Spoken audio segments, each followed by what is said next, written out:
নিশ্চয় সমস্ত প্রশংসা তোমারই।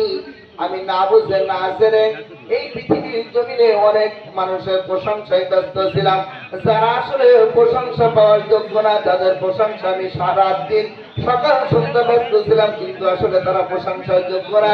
একমাত্র কেবলমাত্র শুধুমাত্র তুমি প্রশংসার দাবিদার, ঠিক কিনা? নিশ্চয় সমস্ত প্রশংসা তোমার। এরপরে কি বলতেছি, আমাদের এই পৃথিবীর জমিনে শুরু থেকে শেষ পর্যন্ত যত নিয়ামত আমরা দেখি আর যত নিয়ামত আমরা ভোগ করি, সব কিছু নিয়ামত তোমার। কিন্তু আমরা না বুঝে অনেক সময় বলে ফেলেছি, যদি নেতা আমার পাশে না থাকতো, আত্মা যদি না থাকতো, সভাপতি যদি আমার পাশে না দাঁড়াতো, আমার জানি না কি অবস্থা হয়ে যেত। আমরা এটা মনের আবেগে বলে ফেলি, কিন্তু এসব আসলে ভাওতা কথা, এর কোনো ভিত্তি নাই। আমাদের সমস্ত নিয়ামত শুধুমাত্র তোমার।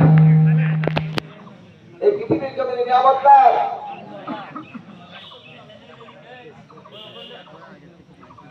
এই পৃথিবীর জমিনে যত নিয়ামত সরকার